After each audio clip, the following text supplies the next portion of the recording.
Hello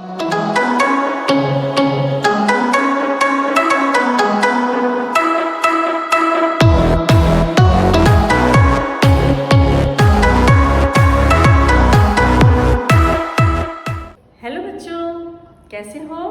उम्मीद है आप लोग स्वस्थ होंगे, मस्त होंगे और अपनी पढ़ाई कर रहे होंगे। आज हम हिंदी का एक नया लेसन जो कि दूसरी इकाई का तीसरा पाठ है गोदान, इसे पढ़ने वाले हैं। इसके लेखक हैं मुंशी प्रेमचंद्र जी, जो हिंदी साहित्य के एक महान साहित्यकार हैं। मुंशी प्रेमचंद जी किसी परिचय के मोहताज नहीं हैं। ये पाठ गोदान है, उस गोदान उपन्यास का एक छोटा सा अंश है।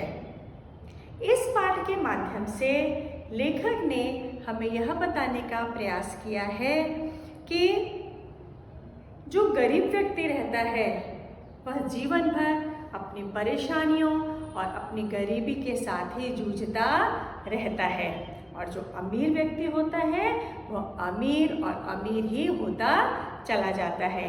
ये जो कहानी है यह स्वतंत्रता प्राप्ति के पूर्व की कहानी है। तत्कालीन समय में जो गरीब लोग थे उनका बहुत शोषण होता था, उन पर अन्याय होता था। उस समय गरीब अपनी परंपराओं, रूढ़िवादिताओं में क्या थे, जकड़े हुए थे, और जो जमींदार और साहूकार थे वो निरंतर इन गरीबों का शोषण कर रहे थे। इस पाठ में गरीबी से जूझते मानव जीवन का चरित्र, उसकी आंतरिक बाह्य परिस्थितियों से संघर्ष, उसके चारों ओर का वातावरण और जीवन के सत्य को बड़े ही मार्मिक ढंग से अभिव्यक्त किया गया है।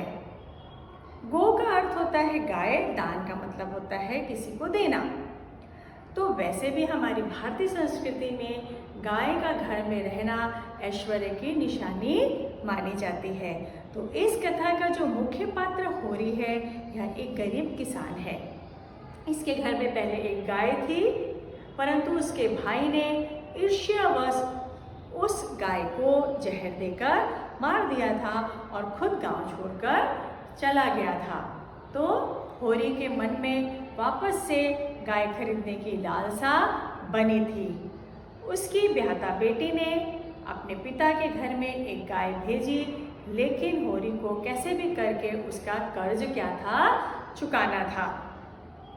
तो ये जो गोदान पाठ है उस उपन्यास, मुख्य उपन्यास गोदान का एक छोटा सा अंश है। तो चलिए पाठ की पंक्ति पढ़ते हैं और गरीबों की क्या लाचारी होती है, क्या विवशता होती है, यह जानने का प्रयास करते हैं। पाठ 3 गोदान, इसके लेखक हैं प्रेमचंद। परिचय देख लेते हैं। उपन्यास सम्राट कलम के सिपाही प्रेमचंद जी का मूल नाम धनपत राय था। आप 13 वर्ष की उम्र में साहित्यकार की पंक्ति में खड़े थे। आप आधुनिक हिंदी कहानी के पितामह माने जाते हैं।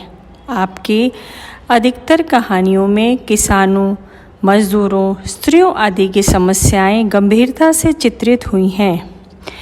आपने हिंदी कहानी और उपन्यास की ऐसी परंपरा विकसित की जिसने पूरी सदी के साहित्य का मार्गदर्शन किया। उपन्यास यह गद्य की लोकप्रिय विधा है, एक विस्तृत कथा जो अपने भीतर अन्य गौण कथाएं मतलब छोटी छोटी कई कथाएं समाहित किए रहती है। इस कथा के भीतर समाज और व्यक्ति की विविध अनुभूतियों और संवेदनाओं, अनेक प्रकार के दृश्य और घटनाओं के साथ साथ अनेक प्रकार के चरित्र भी होते हैं। प्रस्तुत अंश गोदान उपन्यास से लिया गया है। इसमें गरीबी से जूझते मानव जीवन का चरित्र, उसकी आंतरिक बाह्य परिस्थितियों से संघर्ष, उसके चारों ओर का वातावरण और जीवन के सत्य को बड़े ही मार्मिक ढंग से अभिव्यक्त किया गया है। ये जो आपका पाठ गोदान है, ये गोदान उपन्यास का एक छोटा सा अंश है।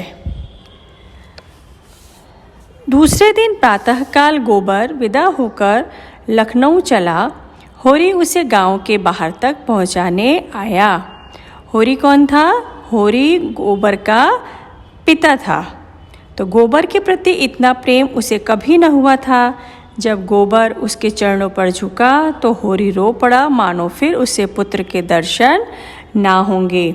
उसकी आत्मा में उल्लास था, गर्व था, संकल्प था। पुत्र से यह श्रद्धा और स्नेह पाकर वह तेजवान हो गया है, विशाल हो गया है। कई दिन पहले उस पर जो अवसाद सा छा गया था, अवसाद मतलब उदासी छा गई थी, एक अंधकार सा, जहाँ वह अपना मार्ग भूल जाता था, वहाँ अब उत्साह और प्रकाश है। वैसे भी जब पुत्र अपने पिता का आदर करे तो जो पिता का हृदय होता है वह प्रफुल्लित हो जाता है और उसका सीना क्या हो जाता है? चौड़ा हो जाता है।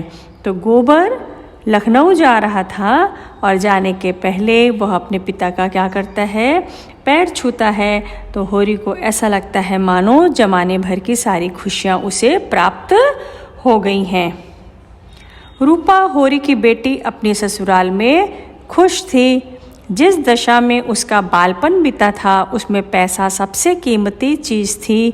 मन में कितनी साधे थीं जो मन ही मन में घुटकर रह गई थीं। साधे मतलब इच्छाएं घुट घुट कर रह गई थी, मतलब सब मन ही मन में ख़त्म हो गई थी। क्योंकि होरी और उसका परिवार अपना पूरा जीवन उन्होंने गरीबी में ही निकाला। अब वह उन्हें पूरा कर रही थी और राम सेवक अधेड़ होकर भी जवान हो गया था। रूपा होरी की पुत्री थी।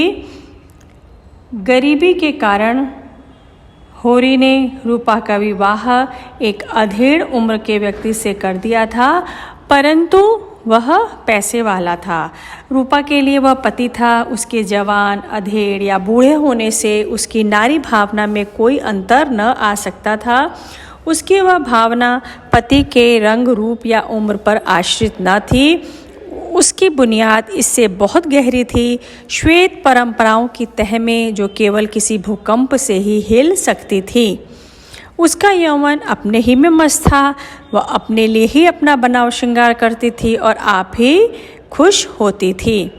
रूपा का जो जीवन था वो बहुत ही गरीबी की हालत में बीता था। उसे इस बात से कोई फ़र्क नहीं पड़ता था कि राम सेवक उसका पति जो है वो अधेड़ उम्र का है। उसे तो अपनी इच्छाएं पूरी करने के लिए सब कुछ इस घर में मिल रहा था, तो वह उन इच्छाओं को पूरा करने में ही क्या थी? मस्त थी। राम सेवक के लिए उसका दूसरा रूप था। तब वह गृहिणी बन जाती थी, घर के कामकाज में लगी हुई। किसी तरह की अपूर्णता का भाव उसके मन में न आता था। ऐसा नहीं कि पैसा देखकर रूपा का दिमाग खराब हो गया था। रूपा अपनी पति की भी पूरी सेवा करती थी और पूरा घर भी क्या करती थी? संभालती थी। अनाज से भरे हुए बखार और गांव से सिवान तक फैले हुए खेत और द्वार पर ढोरों की कतारें और किसी प्रकार की अपूर्णता को उसके अंदर आने ही ना देती थी। रूपा का विवाह जिस घर में हुआ था वहाँ घर में अनाज भरा हुआ था, बहुत सारे खेत थे दूर दूर तक फैले हुए। घर के बाहर ढोर डंगर था, जानवर पशु खड़े थे, जिससे उसे फिर और किसी अपूर्णता का एहसास होता ही नहीं था। उसकी सबसे बड़ी अभिलाषा थी अपने घर वालों की खुशी देखना। रूपा का विवाह तो हो गया था, लेकिन इसका जो दिल था, उसकी जो अंतरात्मा थी, वो अभी भी अपने पिता के घर में ही लगी हुई थी। उनकी गरीबी कैसे दूर कर दे? उस गाय की याद अभी तक उसके दिल में हरी थी, जो मेहमान की तरह आई थी और सबको रोता छोड़कर चली गई थी। होरी ने एक गाय ली थी जिसे उसके भाई हीरा ने ईर्ष्यावश जहर देकर मार दिया था। तो उस गाय की याद उसे अभी तक आती थी। वह स्मृति इतने दिनों बाद अब और भी मृत्यु हो गई थी। अभी उसका निजत्व इन नए घर में न जम पाया था। वही पुराना घर उसका अपना घर था। वहीं के लोग अपने आदमी थे। उन्हीं का दुख उसका दुख और उन्हीं का सुख था। रूपा की शादी तो हो गई थी, लेकिन उसका दिल अभी भी कहाँ लगा था? अपने मायके में ही लगा था। उसे उनकी बहुत याद आती थी, उनका दुख उनसे सहन नहीं होता था। इस द्वार पर ढोरों का एक रेवड़ देखकर उसे एक हर्ष न हो सकता था। इसके घर के बाहर जहाँ रूपा का विवाह हुआ था, वहाँ पर ढोरों का, पशुओं की भरमार थी, भीड़ थी, पर उसे उन सबको देखकर उतनी खुशी नहीं होती थी जितनी उसे अपने मायके के घर के बाहर एक खड़ी हुई गाय देखकर होती। उसके दादा की यह लालसा कभी पूरी न हुई। लालसा मतलब इच्छा। जिस दिन वह गाय आई थी, उन्हें इतनी समाई ही न हुई कि कोई दूसरी गाय लाते, पर वह जानती थी वह लालसा होरी के मन में उतनी ही सजग है। जब से वह गाय, पहले तो गाय बड़े चाव से आई थी, परंतु जब से वह गाय गई थी, इतनी हिम्मत होरी में नहीं थी कि वह दूसरी गाय खरीद सके, परंतु वह जानती थी कि उसके पिता के मन में अभी भी गाय को खरीदने की या लाने की, अपने द्वार पर खड़ा करने की एक लालसा है, एक इच्छा है। अब की वह जाएगी तो साथ वह धौरी गाय जरूर लेती जाएगी। रूपा ने मन ही मन निश्चित किया था कि जब वह मायके जाएगी तो एक गाय अपने मायके के लिए जरूर लेके जाएगी।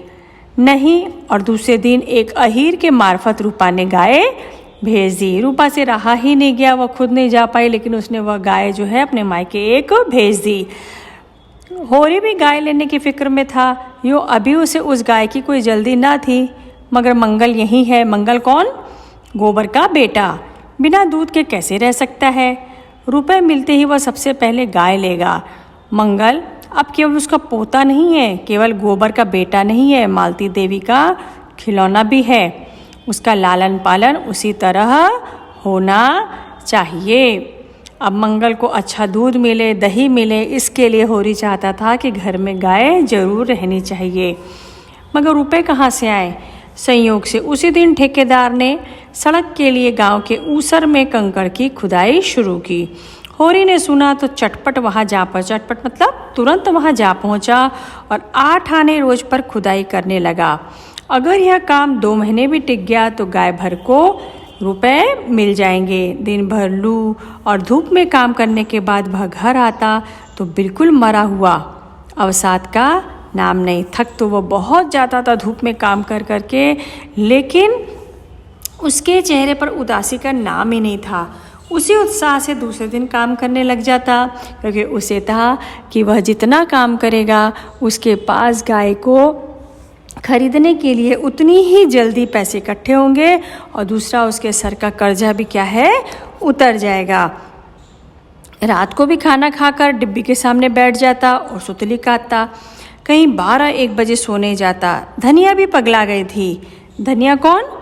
होरी की पत्नी। उसे इतनी मेहनत करने से रोकने के बदले खुद उसके साथ सुतली काटती। गाय तो लेनी ही है, राम सेवक के रुपए भी तो अदा करने हैं। गोबर कह गया है, उसे बड़ी चिंता है।